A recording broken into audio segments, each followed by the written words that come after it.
My name is Alexis Nichols for Under the Hard Hat, and I am interviewing Mr. Ron Bogle, the CEO for the National Design Alliance. I would love to start with kind of an opening and personal narrative. I understand you began your career in education as president of the Oklahoma City Board of Education before you moved into kind of architecture and design leadership. So, what first sparked your interest in how the built environment influences education? Well, it's hard to pinpoint that. Um, you're right. I had worked for architecture firms for a couple of decades in my professional work. I was marketing and business management and so forth.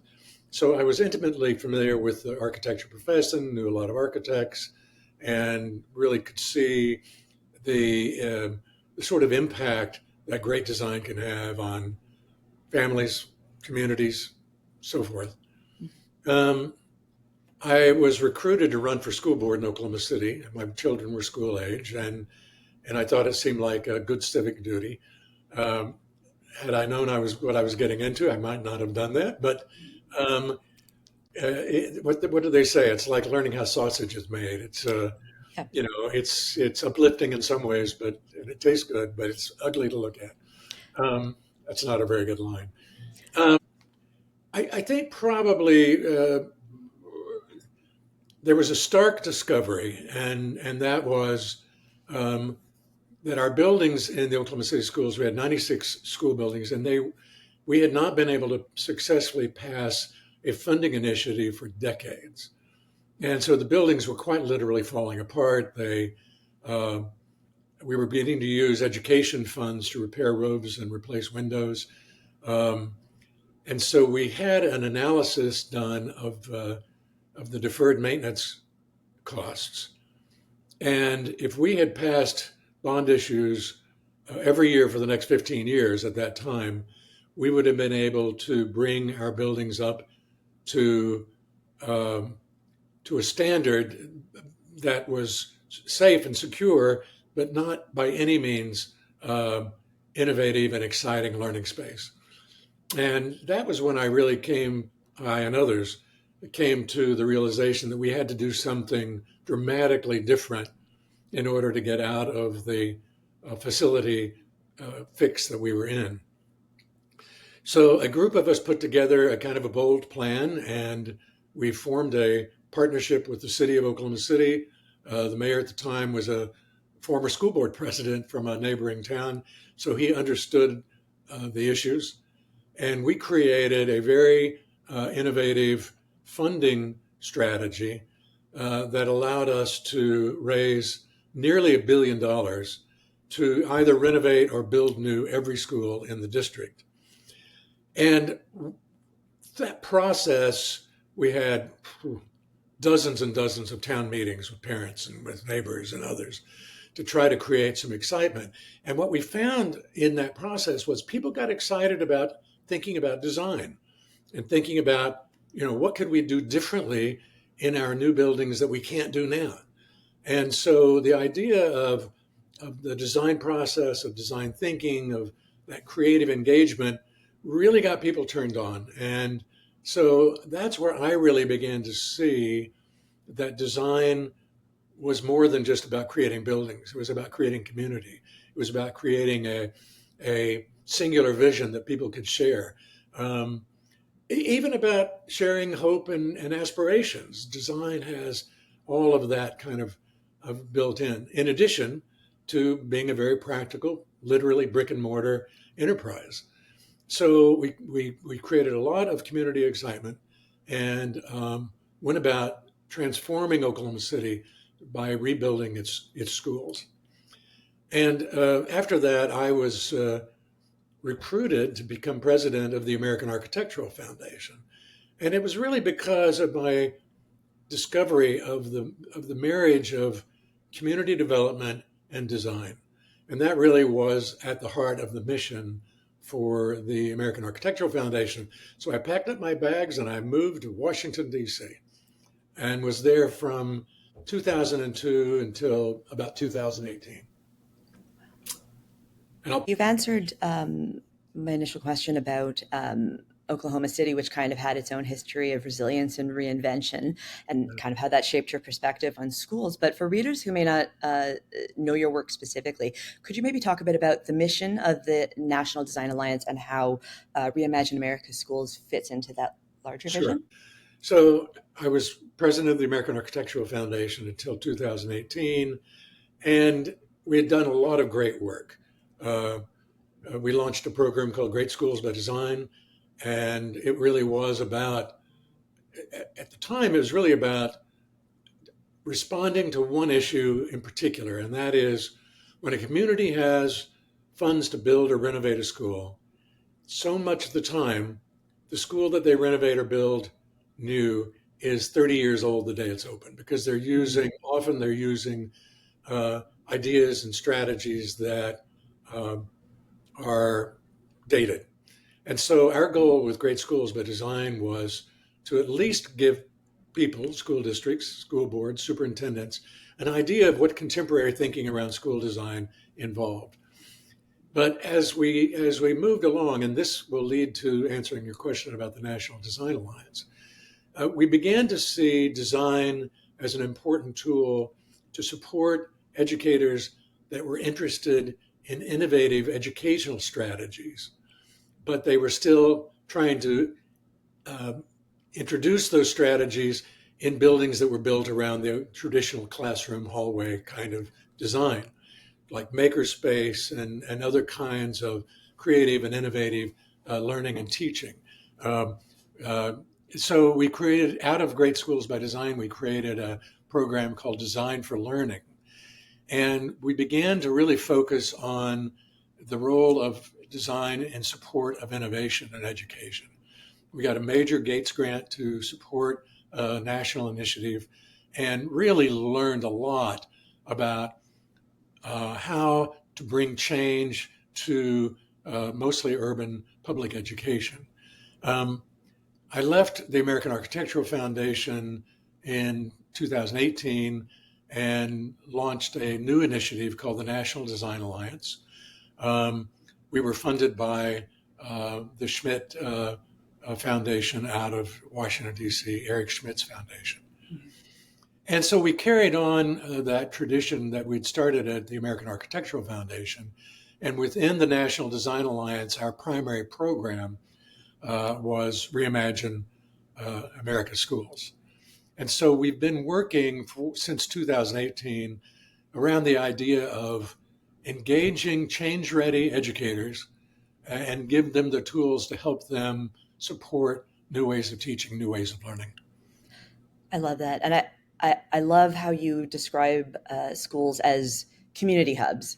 Do you think you might expand on that and what communities lose maybe when schools are underdesigned or underfunded? In most cities, the way schools are both governed and built are from a separate entity. It's not a part of the city government. It is in some instances. And it's the school system. It operates with a separate governance, separate board, separate funding, the whole thing. And as a result of that, many times the school, even though it may be in the community, is somewhat isolated from the community. Unless you are a parent or a student going to that school, you probably don't go in the school very much. And that's a real loss. And during the pandemic, we really spent a lot of time thinking about and talking about um, how can we make schools a more integral part of the neighborhood that they're in, especially schools in underserved neighborhoods, Black and brown neighborhoods, where the neighborhood and the school quite often are under-resourced and under-supported. So we created a concept that we call education-centered community reinvestment, where the city and the school would work together to invest in a neighborhood. And we actually launched that program in the city of Atlanta.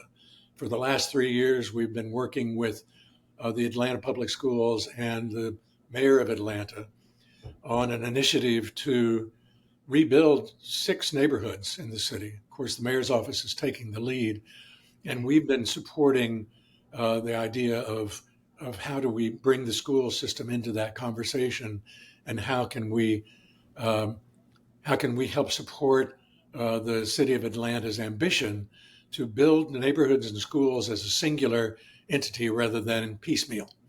Mhm. Um, and so we've divided the program into three phases. And the first phase we called ideation. We've conducted about 50 different workshops with teachers and students and parents and others to really begin to ideate around what can the schools of Atlanta look like in the future, and how might um, the schools work together with the city in order to provide a better outcome for that neighborhood that they serve. So the school in this instance really does become the hub of the neighborhood, and the idea that the school might house more than just educational activities. Maybe it has um, a medical clinic. Maybe it has a pop-up grocery store or a pop-up dental clinic. Different kinds of services that aren't available in the neighborhood. And if the school has excess space, which some of the buildings in Atlanta have, then we can put that space to good use. I'm very excited about the leadership in Atlanta. They're showing tremendous vision and excitement about this. And their mayor is a visionary individual that is really, I think, establishing a new way for cities to be built in the future. I think Atlanta is a place to watch for the way that we design neighborhoods and the way that we design community. So it's Absolutely. a very exciting place. Absolutely. I'll tell you, because I'm Canadian, but even from my perspective, my kids went to a very urban inner city public school, and I saw firsthand how the school supported students as best as it could, Right. given its structural limitations. But grocery cards, a coat drive, small things like that, like not necessarily dental centers, but things that improved the means to a better education. Sure. And if we think of how the pandemic accelerated new ways of thinking about education, do you think that hybrid and maybe tech enabled learning has permanently changed what a school needs to be? Well, during the pandemic, we did a number of, you know, there was nothing else to do during the pandemic but talk. So we convened a number of different kinds of conversations. And one in particular that I thought was really helpful and important.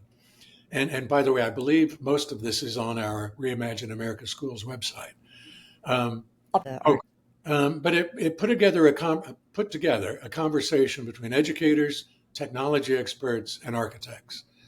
And how do we integrate these three elements in the schools of the future? And I heard one of the architects say we tend to kind of build dumb buildings and then layer technology on top of them. That's not entirely true, of course. A lot of our schools now are advanced in technology in terms of managing the facility, but not so much in terms of playing a role in the education space. And I know we had one of the technologists from Microsoft on the panel and talked about sort of the classroom of the future as being the environment, not Yes. just being screens and tablets, but that the environment integrates technology into the walls, into the floor. I think that the concern that she expressed was uh, technology can be heaven or hell in the education environment. Do we use it as a tool for learning and educating, or do we use it as a tool for control? And her fear is that it might tend to be more used for control than for learning. That's a Mm. whole topic, but it's important. Another issue that came up during those discussions were about the equity of technology and access to technology. That technology will follow the money. And if you have an affluent school or you have affluent parents in a school, they may be able to attract technology into their environment more readily than maybe a poor or under-resourced school could, which would kind of exacerbate the equity issues that already exist in our schools. So I think that there's a lot to be discovered around how AI is going to change the way we learn. Uh, and that's going to have to be other people that can address that. That's Mhm. it's mind blowing to think about. I remember, I believe we had a panel with the mayor of Miami Mhm.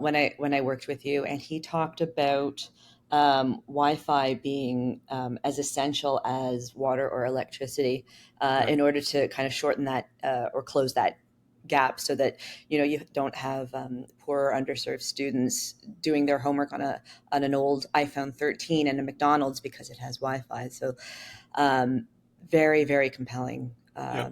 thought. If we think of budget and bureaucracy, those can often slow modernization. So, I guess, from your perspective, what strategies do you think help communities move forward despite those financial or political barriers? Well, boy, it's a tough issue. I mean, Yeah, we can it's circle back if you want to think about it. But no. I think that especially in this political climate, I think for urban schools, it may be even more difficult in the future. But it is a question of equity.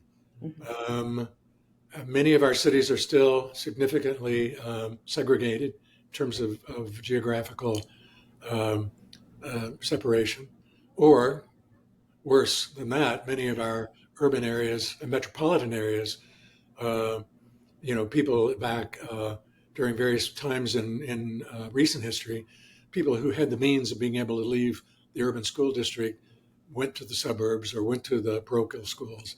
So a lot of our um, there's nothing wrong with those schools, but a lot of our urban school districts are uh, pretty underfunded, yes. and I think it comes to mayors probably to begin to um, look for strategies to more equitably support their community.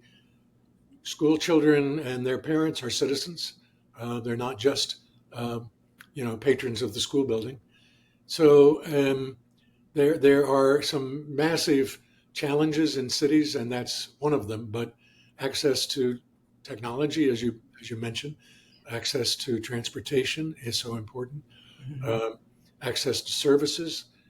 These are the challenges not just of the future, but today. And I would argue that the way we govern our cities and our schools, and the way we fund our cities and our schools, probably needs some very serious um, analysis and maybe reinvention.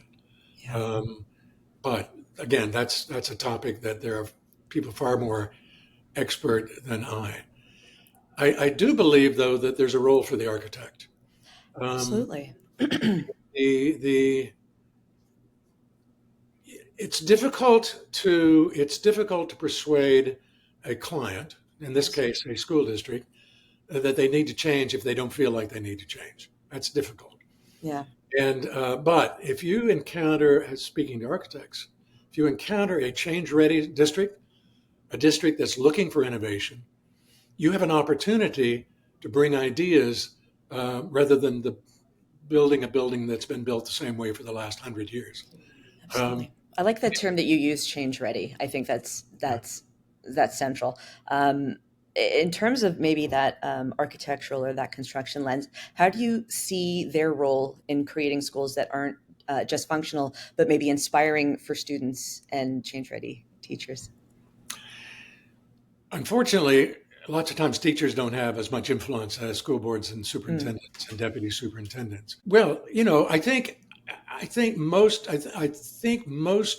of us who work with schools would say that most superintendents, most leadership view schools buildings as something that is cast that model is cast in bronze. I mean, it can't be changed. You have classrooms, you have hallways, and so but if you have an educator who says, boy, we really want to do more one-on-one work and more small group work, and I would love to have a robotics lab, and I would love to have a maker space, but they may still think about schools being designed the way they are always designed, and they just have yeah. to do workarounds. But an architect can say, boy, I can get into this robotics lab with you. Let me give you some examples of what that looks like. We did that once with a fellow named Joel Rose. He was with the New York City Public Schools. he invented something at that time, I think it was called School of One. Mhm. And it was a middle school pull-out math program. And in fact, we had just done this was pre-pandemic, we had just done a workshop in New York, bringing together technology, architecture, and educators. So he heard about us and he came and saw us and said, I have this idea for a program, but I know that if I put it in a regular classroom, it won't work. It's going to need some kind of different space. Can you help me with that? And to me, that was an ideal situation where architecture can directly work with an innovative educator and make exciting things happen. And now his program it's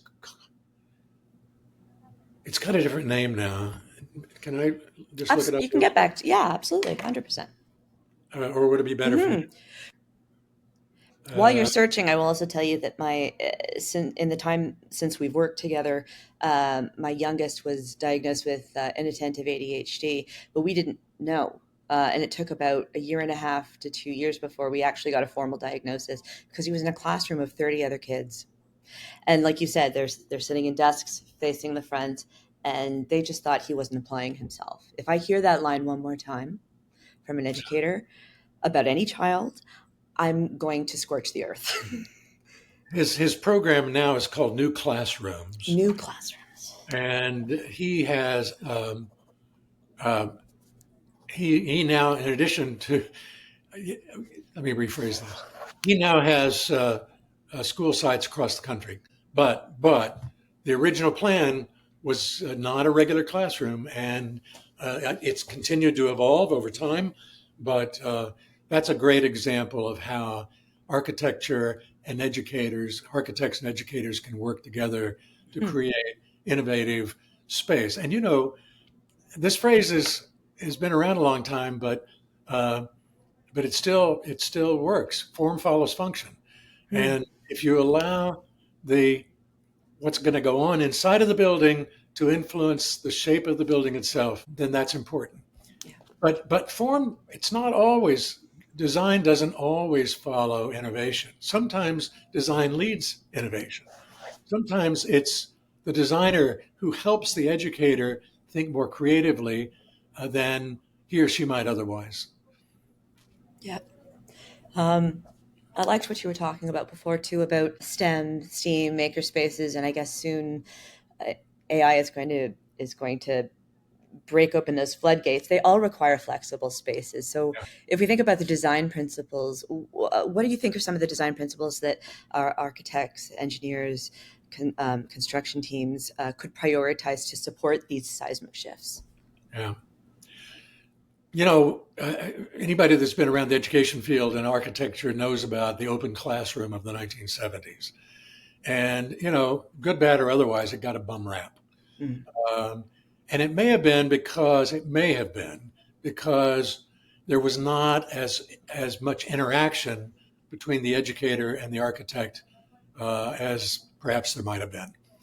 I think the key is that the educator and the architect have to be working together if you're creating new concepts around education Yeah. space. I think that words like agility and is important. That the space can be agile, it can be flexible, movable walls, and other kinds of techniques are out there, Mhm. and What um, about green spaces? I'm sorry to interrupt you, but it just popped into my head. I also have ADHD. Yeah, I mean, there are in Minneapolis. There's the Zoo School. There are a lot of examples around the country of schools that have not only integrated sustainable design, but have made that a part of the teaching in the school, where Wow. students can actually, at the Denver School of Science and Math, you can see how the building operates in real time.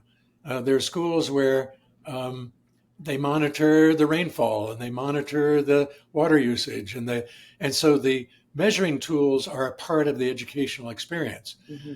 There are other schools that have programs like Eat Your Playground, where they've turned portions of the playground into green space or vegetable gardens, where that becomes a part of the hands-on learning experience. there are one of the things I would say about change Mhm. is that public schools are slow to change, and it's not because that they're not good people. It's that the only thing that you can be sure of in a public school is if you do something a little bit different, you're going to get criticized. Yeah. And so, having served on the school board in Oklahoma City, I know one of the motivations is to try to figure out solutions where you're not going to get criticized. That's not exactly an inspiring way to lead. No. But one of the ways that change can happen in public schools, I think, is if you can give them examples of where this has worked elsewhere. And, it needs to be in a place that's similar to your community. If you live in Waco, Texas, and you say, well, this is how they did it in San Francisco, that's probably not a very good uh, place to cite it as an example. Hmm. Um, or if a school got a $50 million Gates grant, don't use that as an example. Um, but find examples of change in other locations, and that can be part of the tool for change that you need.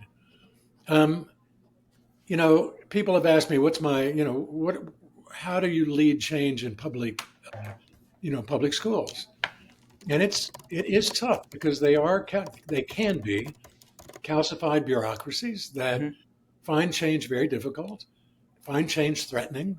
Um, it threatens people's livelihood. It threatens their way of working. Hmm. Um, and so change has to be strategic. And a couple of things that we've discovered is that school districts are still, especially urban districts, are still fairly bureaucratic in their organizational structure, very hierarchical.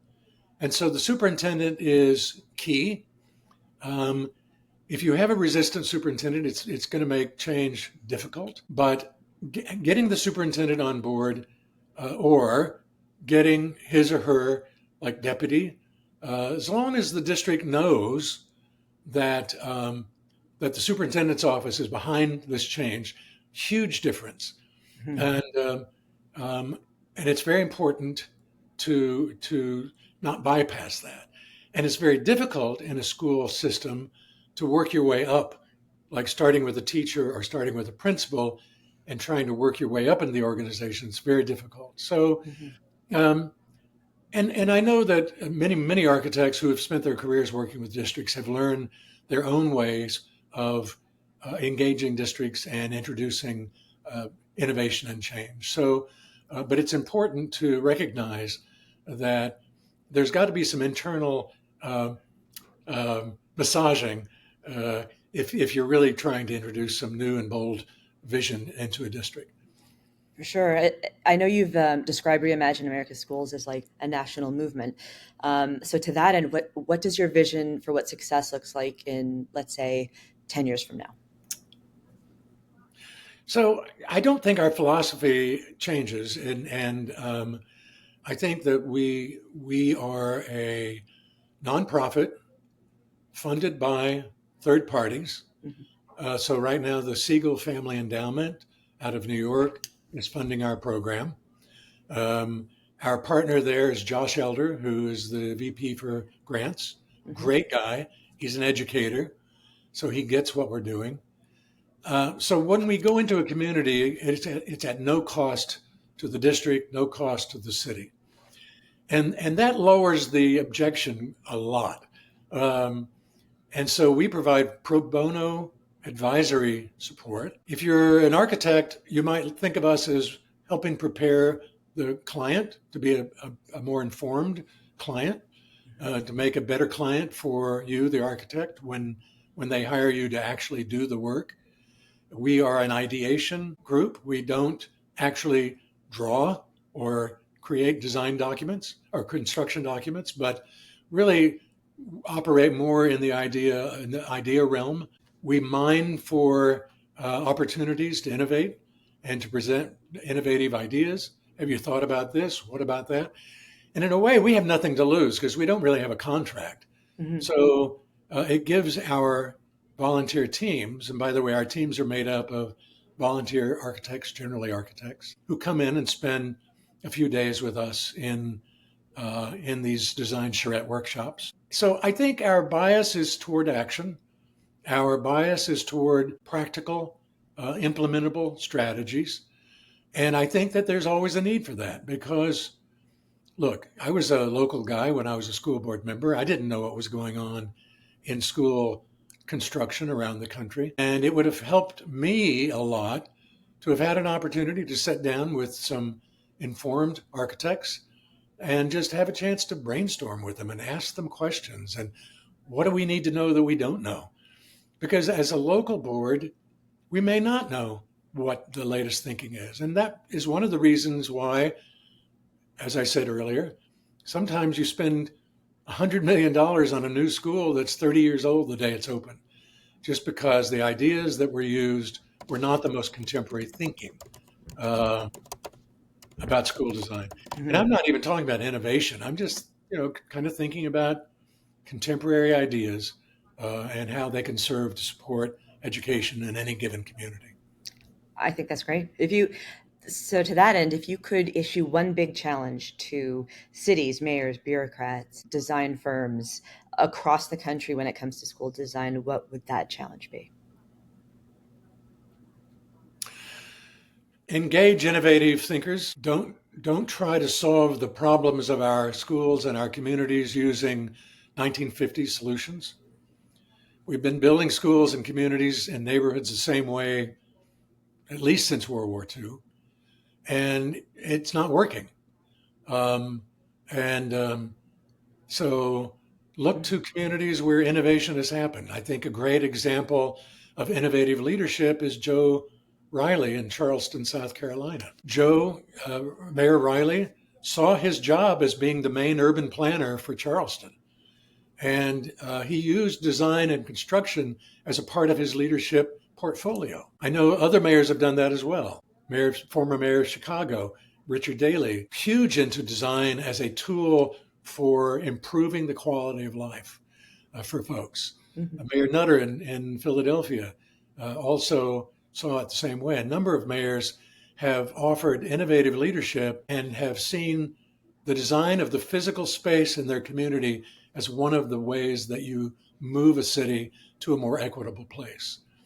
I think I would add one last thing, and that is be especially attentive to those underserved neighborhoods and underserved citizens that need so desperately to be lifted up and help to thrive.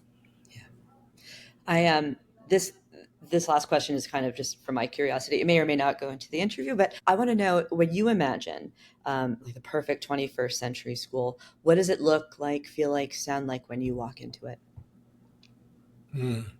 Well, some Blue of that, sky. some of that, Alexis, is just kind of, it's like when you walk into your home, when you walk into any space, you want it to lift you up. You want it to make you feel good. You want it to be full of light and color and to be active and energetic. I think those are words that should apply to any school. And sadly, there was a time where we built schools with no windows, and they're just deadly places.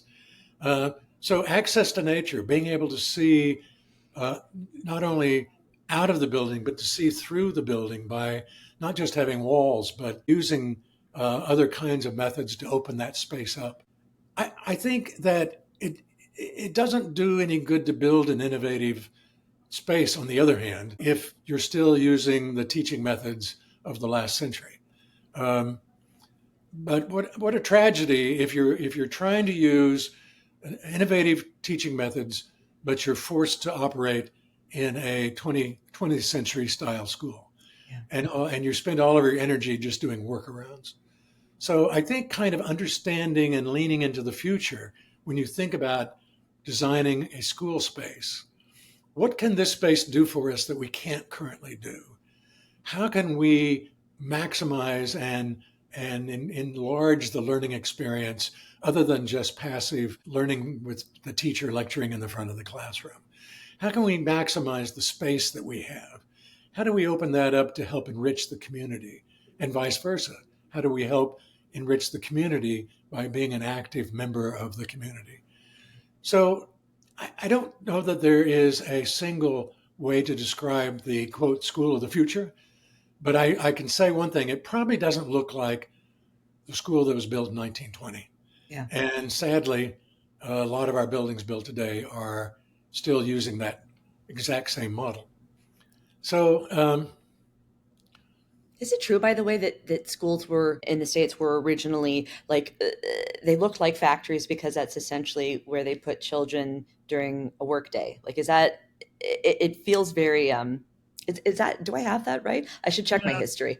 I actually gave a speech on this very topic. The high school that we know today was basically invented in the early part of the last century by a group of industrialists, the Mellons and the, I don't remember their names now, Hmm. but I think that speech might be online. And if it is, I'll get you that. But basically, the most common educational experience in those days was the one room schoolhouse, hyper local, run by parents essentially through the eighth grade. And very few people went to school beyond the eighth grade. And what these industrialists were saying, I'll paraphrase, was, you know, we need to have a workforce that is similarly educated, no matter whether they're in Pittsburgh or Cleveland or, where. So this concept of the high school was created, um, and it was actually borrowed from a educational model from Prussia. Hmm. Yeah, Oh, and the model was there are topics that every student, no matter where they live, should know about and learn about, and they were math, history, language, whatever they were. And then they designed the delivery system to deliver those topics. And the delivery system was the day will be broken up into blocks of time, and 1 hour will be given to this topic, and then move to the next topic. So the classroom and hallway model was designed around this idea that there are these topics that need to be learned. And it's been 3 years, 4 years since I gave this speech, so hmm. my memory is a little faulty, but if the tape is available, I think it's kind of interesting because I think I would have assumed that the high school evolved out of the one room classroom. When we got electricity, when we got plumbing, that allowed us to build more and more and more, but that wasn't really it at all. And so, yes, in a way, what you're saying is correct. It was built to create citizens who had comparable educational background so that if you owned plants in 6 different cities, your workforce would basically have the same level of education no matter what city you were in. I was going to say you're churning out a homogenous workforce essentially. Wow. And as it turns out, part of public education's role, I think, was to create homogeny, uh, It and could be a word if you want it to be. no, it's not a word. In fact, it might even be a dirty word. I'm not sure. But to create a kind of it's where we learn to be citizens. It's where Mhm. now I don't think that's true so much today, but we took civics and we took government and we learned how things worked and we learned what it was to be a good citizen. At least certain portions of the population were given that pleasure and that luxury. But yeah, I think that it's a model that still exists in a lot of communities. This idea that you go from classroom to classroom and you learn different topics. That's still, for a lot of people, that's the backbone of the American educational experience. Mhm. But for those that are looking for new ways of learning, and frankly, maybe better outcomes, because that's really what this is all about, there is a dramatic and important and a significant role that the design and construction industry plays in supporting better ways of learning and better outcomes in education. So that to me is the most exciting part about the work that we're doing is that we get to pick who we work with, and we love working with forward-leaning, change-ready educators who are excited about doing things differently and excited that architecture provides them tools to help them realize that opportunity. So important. Oh, that's wonderful. And what a beautifully succinct way to to end on that note. I'm not sure if there's anything else that you would want our readers to know about either the National Design Alliance or Reimagine America Schools. Well, watch Atlanta for Yeah. change over the next 6 to 10 years. It's an exciting place. And thank you for the opportunity, Alexis.